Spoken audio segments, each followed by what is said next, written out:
Hi there, I am Dr. Weiss, and today I'm going to be talking about ancient and modern Greece, environment and culture. This is a presentation, sort of a prelude for my students that we're going to be studying Homer's The Iliad and the Odyssey. And so this is to give us a little bit of historical context, some information about the environment, technology, so on and so forth. Greece, I think it's always important for us to look at a map of the region that we are going to be studying, or where the environment, where the literature comes from. Here's a map of Greece, and you can see that there is a lot of coastline. And one of the things that I'm going to be talking about today is the relationship between landscape and culture. And this is this is a country that has a lot of coastline. It has a lot of islands. And the environment and technology and culture that has grown up is a reflection of the coastline and the environment in general.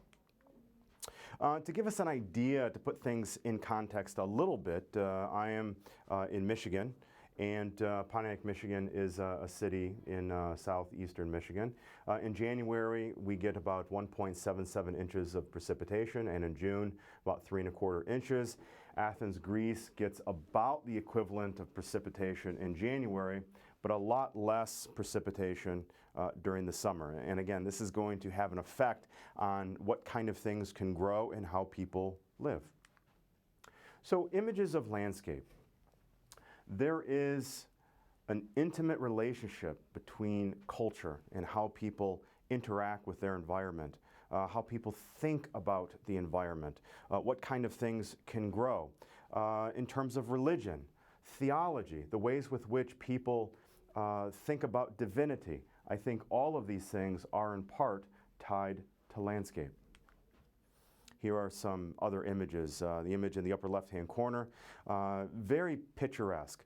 I had the opportunity many years ago, BC, before children, for myself, about 2.5 decades ago, to visit Greece. On this particular excursion to Europe, it was one of the only times that I actually took a tour, because I found, at least in my research, that it would have been a little difficult to get around Greece. And we traveled all over to different parts of Greece and visited various sites. Some parts of Greece just incredible. I'm going to talk about more about that in a little bit. An image in the lower right-hand corner is a kind of acropolis. There are many acropolias all throughout Greece. And I'm going to show you some images here that many of these archaeological sites, many of these acropolias, are within urban settings, within suburbs, within some of the major cities. And this, I think, is very different than the kinds of experience that we might have in the United States in terms of living in the suburbs or even in a densely packed urban environment. Some really beautiful landscape. The Parthenosus Mountains, just beautiful. They reach an elevation of about 8,000 feet above sea level, often snow-capped, and really quite beautiful. Are these places important to people in the first millennium or second millennium BCE, the ancient Greeks? Absolutely they are. Here's some other images of landscape. As I said, the environment, the landscape affects the way that people understand the world, and it affects the way in which people can exist and live. Wheat was a product that the ancient Greeks, and when I say ancient Greeks, by the way, the word Greek is not something that the ancient Greeks called themselves. In fact, when we encounter in the Iliad, the people refer to one another not as Greeks, but as Danaans, or from Argive, or other various places. But the word Greek is not one that is used. Wheat, which was not native to the Greek area, which was probably imported from ancient Sumeria in these various and complex trade routes, but wheat was grown in Greece. Olive trees, and what I can recall in traveling through the Greek countryside, much like you would have if you went to up north Michigan with the cherry trees, just orchards and acres and acres and acres of olive trees. Now, when I went there, the olive trees were not in bloom, but I imagine olive trees get white flowers on them, and I imagine it would have been very pretty to see. In Greece, they grow grapes and they grew vineyards. Vegetables, cabbage, onion, garlics, lentils, chickpeas and beans, animal husbandry such as goats and sheep. Orchards, they created orchards with figs and apples and pear trees. Various inventions and technology have been attributed to the Greeks. Now, some of the things that, whether it's in this lecture or in another lecture, and I say, well, this early people have been credited with inventing a various item or whatnot. Oftentimes, their initial invention is not the kind of thing that we are using today.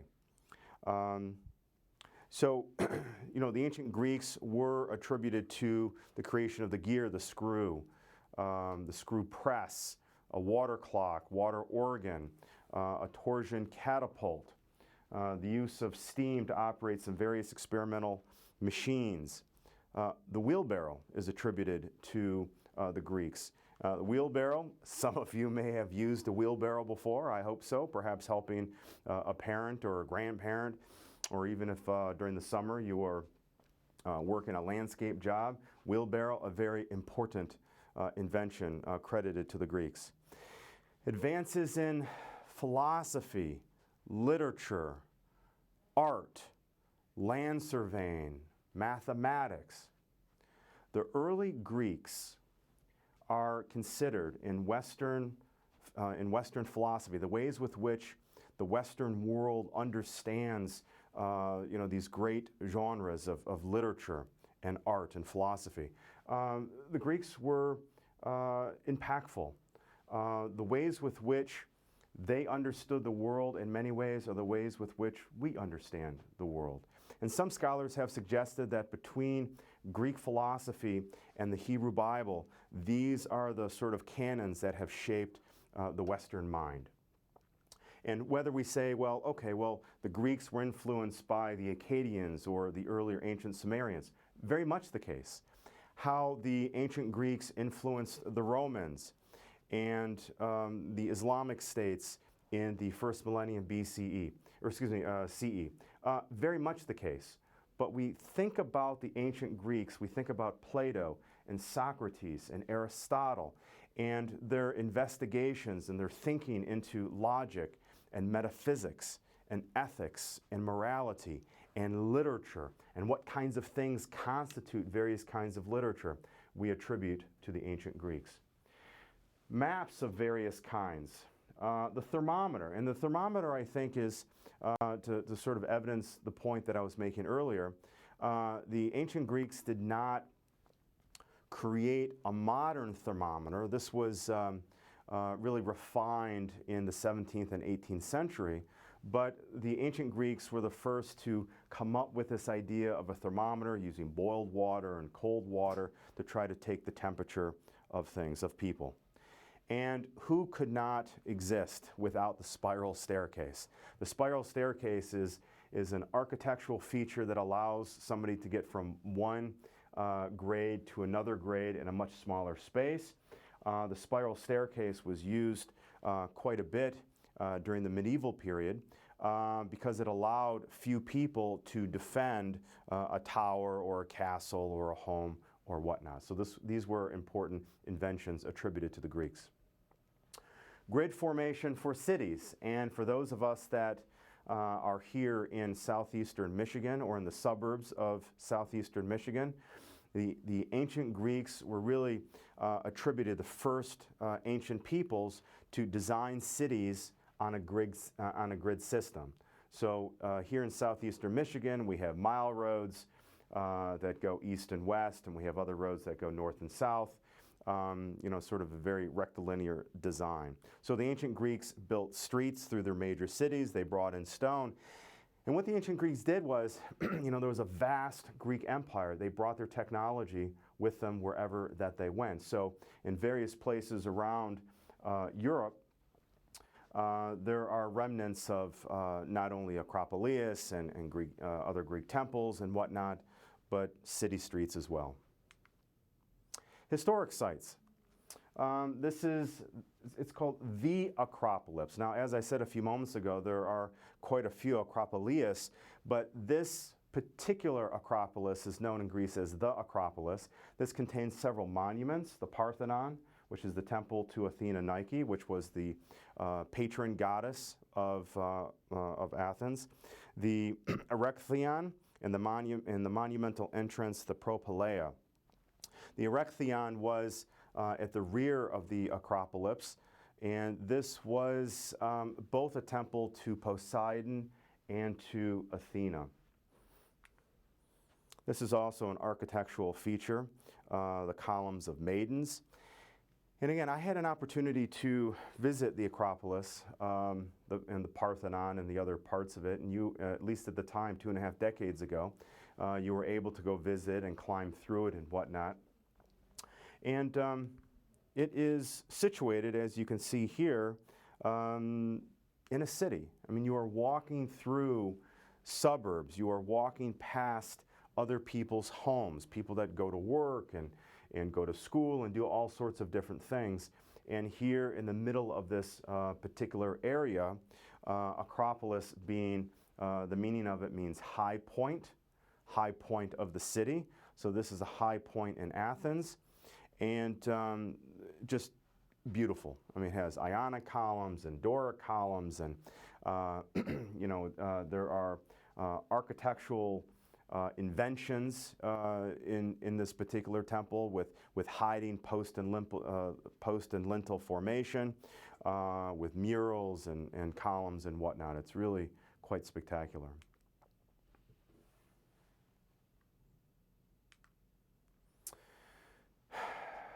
Mycenae, the legendary home of King Agamemnon, who led the Greeks in the Trojan War. The Mycenaean period was roughly 1600 to 1100 BCE. Again, when I'm talking about dates, these are dates that don't have a hard beginning and a hard stop, but scholars in a later period say that this is the period where these things happened and change begins to happen. Oftentimes change takes over a long period of time and a new period begin. The walls of Mycenae are so massive that the ancient Greeks thought that they had been constructed by the gods. So the Mycenaean civilization, here are some ruins that you can go visit from the Mycenaean civilization.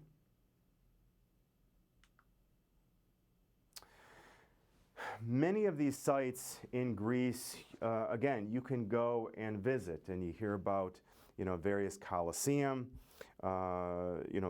theaters. I had an opportunity to visit Olympia, where some of the first Olympic Games were held, and I recall that, we all got off this bus, and they thought it was a great idea. Actually, looking back, it wasn't too cheesy at the time. Thinking back on it, maybe it was, but at the time I didn't think that it was. And they lined us up and they said, on your marks, get set, go. And like the ancient Greeks, a couple of thousand years ago, we ran a race at Olympia. Delphi. I also had an opportunity to visit Delphi in the Parthenosus Mountains, again, roughly about 8,000 feet above sea level. And earlier when I spoke about the relationship between, and as I've been speaking about the relationship between people and the environment, not just in terms of sustenance, not just in terms of agriculture, what kinds of technology needs to be invented, maybe a kind of terracing or bringing aqueducts or constructing aqueducts so you can bring water to a particular site. But importantly, this has to do with theology and religion, that there was an oracle in Delphi, in the Delphi Mountains in ancient Greece, and people thought this oracle of Apollo, situated high up in the mountains, that the gods lived there.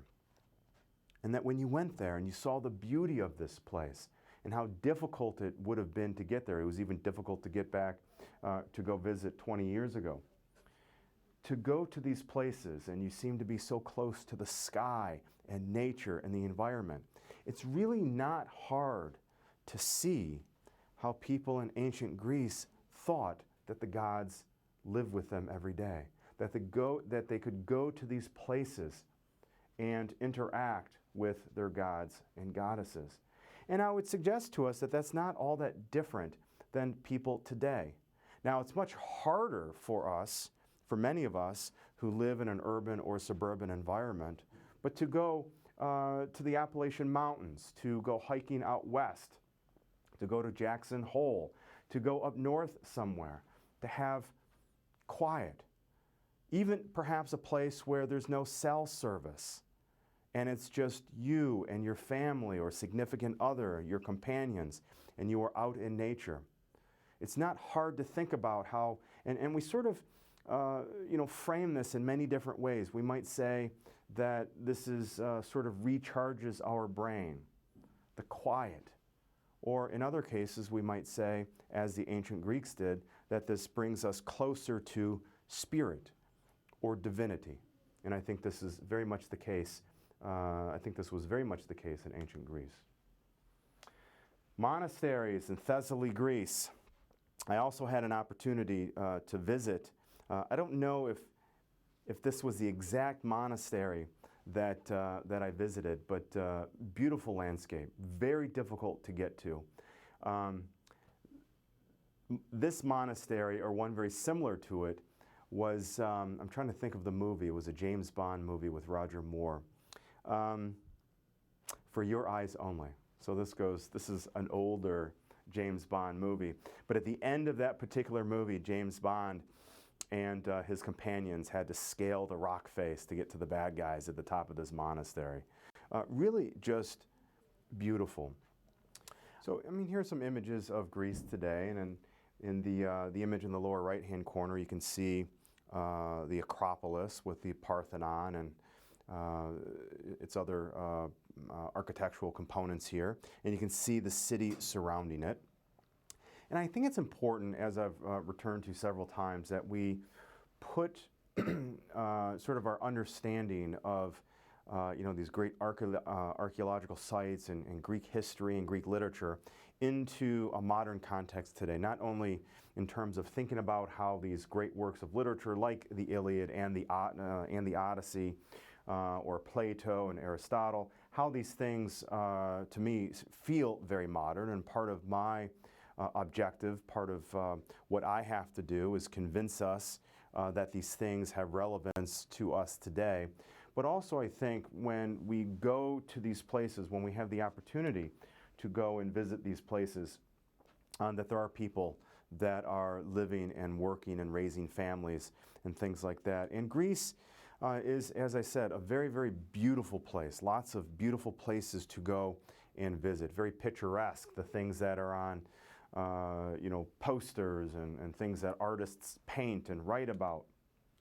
And at the same time, Greece is a country which has suffered in various sorts of ways over the last 10 years, longer than that, but particularly in the last 10 years with the recession from 2008 to 2012. During the 2010s, the unemployment rate was in the mid-20s. I looked it up recently. It is hovering near 18 or 19%, and I think that figure is before coronavirus. So this was a country among several others in Europe that has had quite a bit of difficulty, quite a bit of economic difficulty. They've tried various things, cutting back social programs and investments and things like that, and they've had a very difficult time getting people back to work, and all of the other sorts of social problems that come with economic disparity and people not having jobs and the money that they need to raise their families, and opportunities for education and things like that. Greek mythology and art, and one of the reasons why I think Greek art, Greek mythology, Greek literature is something that oftentimes Westerners really enjoy to read about, is because they're familiar to us. These are stories that we can identify with. Greek mythology, like all myth, I think a working definition of myth are stories that transmit cultural values, stories that tell a people about themselves, explain why things exist in the world, whether it's a valley or a mountain or the ways with which we think about things. So myth is very important. And Greek mythology is very, very rich. The variety of gods and goddesses and the sort of divine or godly struggles that they have are very much like the human struggles that we encounter in the everyday, that ancient Greeks encountered several thousand years ago and that we live every single day. So Greek mythology and art, the birth of Aphrodite, Botticelli, 15th century, very famous image about the birth of the goddess of love. Apollo and Daphne, 15th century piece here. And a lot of interesting stories. You know, when you think about Greek mythology, there are a lot of sort of major stories, you know, about the creation of the world and things like that. There are also a lot of sort of minor stories. And what is very rich and very peculiar and very cautionary is that there are a lot of stories having to do with rape, with gods chasing women that are not interested in being their concubines. Apollo and Daphne is one of those stories. These stories also often have to do with the creation of various flora and fauna in the environment, flowers and shrubs and trees or animals. Apollo and Daphne is one of those such stories, that Daphne was a nymph, and she was sort of running through the woods, and Apollo wanted to have her, and Daphne called out to the gods and goddesses for help, and in order to save Daphne from Apollo and his sexual transgressions, Daphne was changed into a tree. And Daphne is a kind of tree. There's also a Daphne shrub, Daphne odora, which does grow in Michigan, although it's not necessarily in our zone. But this is a story that explains something about culture, and it explains something about the environment. Here is a genus of shrubs and trees called Daphne. How did this plant get its name? Let's refer back to the story of how Apollo was chasing this beautiful young woman. Jean-Francois Detray's 17th century Pan and Syrinx. This is also another story about a potential rape, that Pan is a half man, half goat. He's a satyr.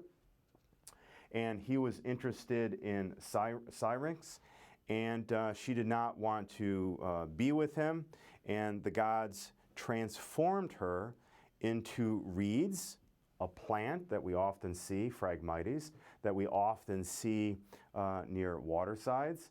And the wind blew through the reeds and made a sound, and so Pan cut the reeds, and he was the sort of first god to create a musical instrument, a beautiful musical instrument as a consequence of his attempted rape. Interesting.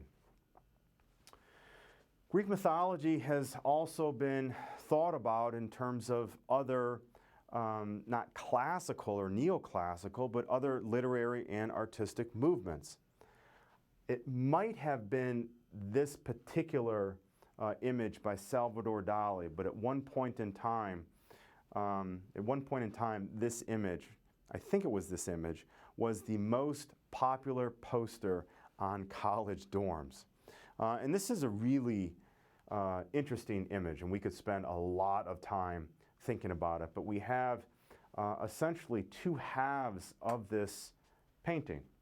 So metamorphosis. Okay, first of all, what does metamorphosis mean? What does it mean? It means change, right?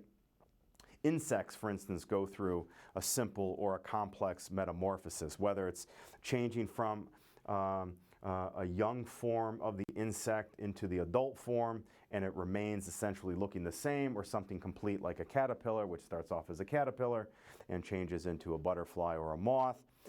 So metamorphosis means to change the body. And Narcissus, this is another story explaining how a flower got its name. What is Narcissus? Well, Narcissus is a flower that you may have planted at your house, or you've certainly seen them in the spring. Narcissus is the genus name, the botanical name for a daffodil. And daffodils are very, very pretty. They are orange, they are white. William Wordsworth writes about daffodils, and other romantics have. How did the narcissus, how did the daffodil get its name? Again, this comes from Greek mythology, that there was a young boy, and the young boy was staring at his image in a river stream, and his image was reflected back to him, and he fell in love with his own image, and he never left there, and eventually the boy died, and in its place grew narcissus, or daffodils. So having an understanding of the Greek myth certainly informs how we might understand Metamorphosis of Narcissus by Salvador Dali. Salvador Dali was an early 20th century surrealist painter. So we see in this painting that there is a mirror image, that the shapes and forms on one side have a mirror image over on the other. What are some of the things that we might notice about this? Well, how about the coloration? On the right-hand side of this image, there is what looks like to be fingers with an egg and a flower coming out of the egg. And these are cast in a whitish hue. So we say, okay, well, what is white? And I've said this before in my videos, I've said this before many times in class. We can often get to the most complex of ideas by asking the simplest of questions. By asking the simplest of questions. What is white? What does white mean? You know, oftentimes we approach a literary text or we approach a painting and someone asks you, or you ask yourself, what does it mean?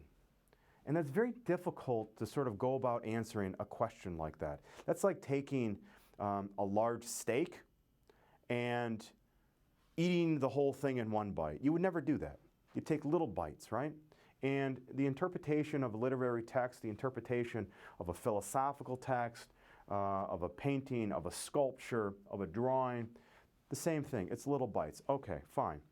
We have two halves. What do we notice first, perhaps? We notice that on the right-hand side, that the coloration of the fingers is white. What is white? Well, white is often an archetypal symbol for purity, for innocence. Fine. What else is white? Death is often characterized in the color white, the color of a corpse, of bone. So that's also a possibility. And this painting is really, I don't think that this painting is either or in terms of even thinking about the color white. This is, I think this painting can encompass a multitude of various interpretations. We have an egg at the top of what looks like a thumb. So we think about, what is an egg? What does an egg do? What could it mean? Well, there are several important holidays in the Judeo-Christian tradition having to do with eggs. Easter and Passover.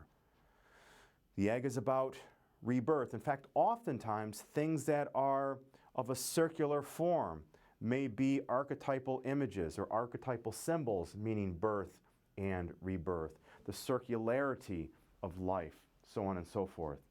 Okay, so this might be something that is positive. What do we see coming out of the top of the egg? That is a daffodil. That is a narcissus. Now, what's interesting here, I think, is the shadow. If it is a shadow, the dark coloration underneath the daffodil.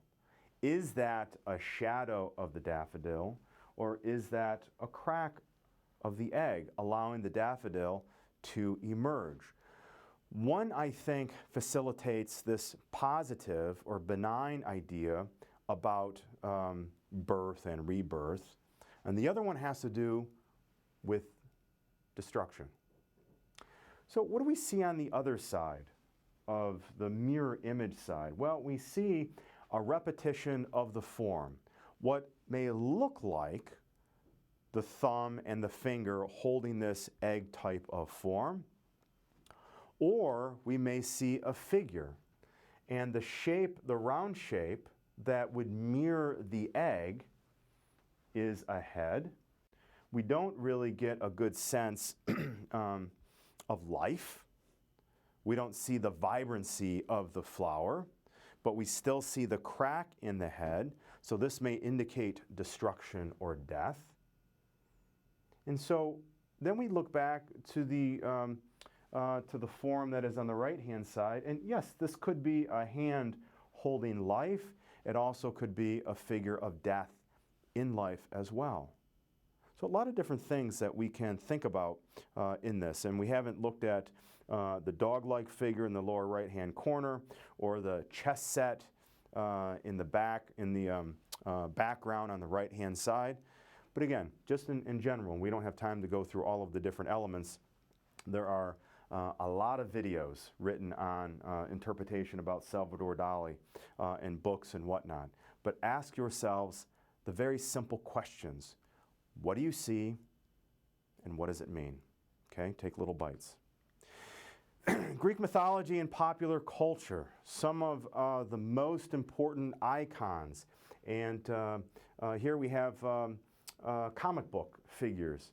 Again, a very, very rich in stories and imagery and heroes and goddesses and heroines and monsters of all different kinds. Here we have the mighty Samson, and one of the most popular superhero figures, Wonder Woman. These, again, are figures that come from Greek mythology. And so how do these stories that existed thousands of years ago, how popular are they today? Well, they're not relegated to the ancient past. They are part of our, at least in American culture, part of our everyday.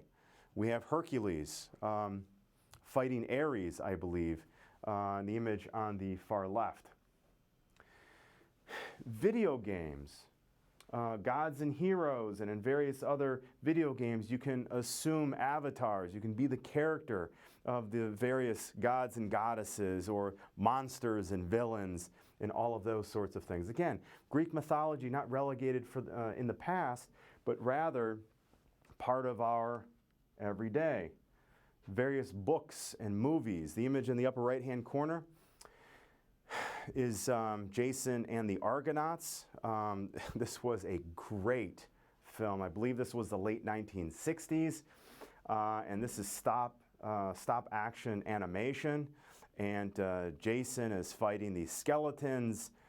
It's really fantastic. The image on the lower right-hand corner is the Clash of the Titans, which I think is a much, much better film than the remakes they did about somewhere in the 2000s. But this was a great film showing Perseus saving his significant other and cutting the head off Medusa and all of those sorts of things. And so every generation, there are new books and new movies and new media having to do with Greek mythology.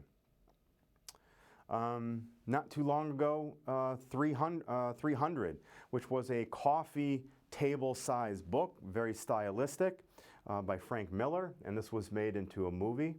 It is on my to-do list, but I have not seen this one. And again, Wonder Woman. The Odyssey, on the upper right-hand corner. This was a great movie. And when I think of the Odyssey, when I read the Odyssey, when I'm teaching the Odyssey, I think about this film. And there have been sort of offshoot TV shows and offshoot movies. The image here on the lower, in the center here, is of Xena, Warrior Princess, and Gabriella, I believe is her name. And this was a super campy TV show. I highly recommend it. It was great fun. Xena was this warrior princess in ancient Greece, and she would do somersaults and she'd beat everybody up. And yeah, it was a little bit cheesy. Interestingly, this was not only a very popular TV show, but this TV show was very important in thinking about the female action figure star. And this sort of engages, this particular TV show engages some different areas of scholarship. One of them being having to do, again, with the female action hero. One of the, or a couple of the earliest action heroes were from the Alien series, and Sarah Connor from Terminator. And if you can remember those particular figures, scholars have suggested that they were able to kill monsters and fire guns and do all of the sorts of things that are considered, at least traditionally, male-centered, traditionally male-centered behavior. But they were able to do it because, in a way, they did not subscribe, these characters did not subscribe to the sort of typical understanding of female beauty. What Xena did, however, and other characters like Janeway in one of the Star Trek series, Voyager, and Lara Croft, Tomb Raider, but these were female characters that were both able to embody traditionally male, masculine-centered action, fire a gun, beat somebody up, do all that sort of thing, while at the same time were able to embody traditional understandings of beauty. In essence, you could be a beautiful woman and still beat the bad guy. The other area that I find very interesting, particularly for Xena and Gabriella, was that they were very popular in the LGBTQ community, and there was all sorts of fan-made fiction, and these characters were, they were young, and they were beautiful, and they fought, and there was a homoerotic relationship that was only really sort of engaged in the series in a couple of different episodes, but the sort of sexual tension and camaraderie between these two characters existed, and there was a lot of speculation early on. So these were two early characters that were really embraced by the LGBTQ community. As I said, there's yelling, there's fighting, there's somersaults, all sorts of cheesy sorts of things that are going on. It's a fantastic show. Again, Greek mythology, Greek culture in the everyday. Amazon, Hermes, Michigan State University's Sparty, Pandora, a music service, and then of course Trojan condoms, which I always find a bit peculiar to name a condom after the Trojans. Now, the story of the Trojan horse, which has become a kind of metaphor for betrayal and breaking into something, is not told in Homer's The Iliad. The action of the Iliad goes up until near the end of the Trojan War, but it does not have the killing of Achilles, and it does not have Odysseus and his compatriots bursting into Troy and all of this sort of thing. So the Trojan horse was a hollowed horse that Odysseus thought of, and a bunch of men, including Odysseus, were welcomed into the city of Troy, went behind the gates. They were inside of this structure.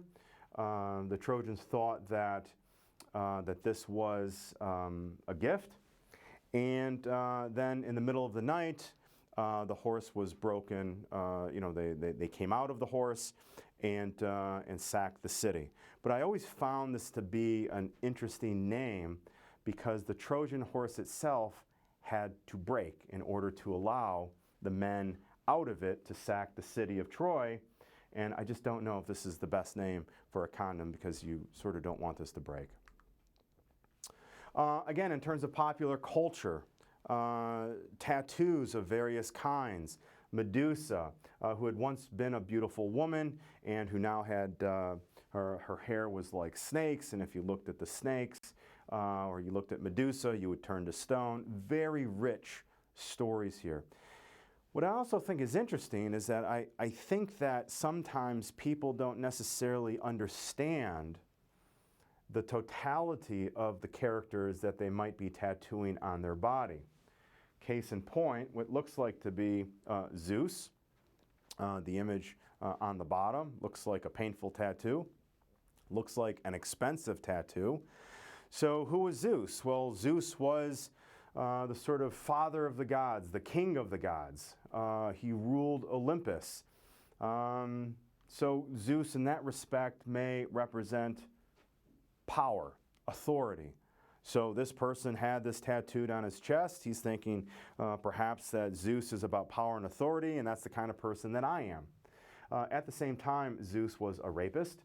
And this is detailed in several stories, including stories that have to do with Hephaestus, that Zeus was violent.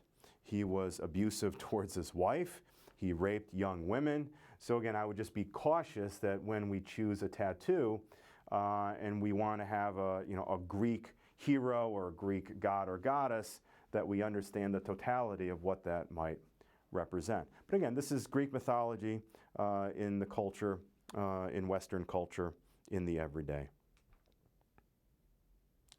Okay, thank you very much.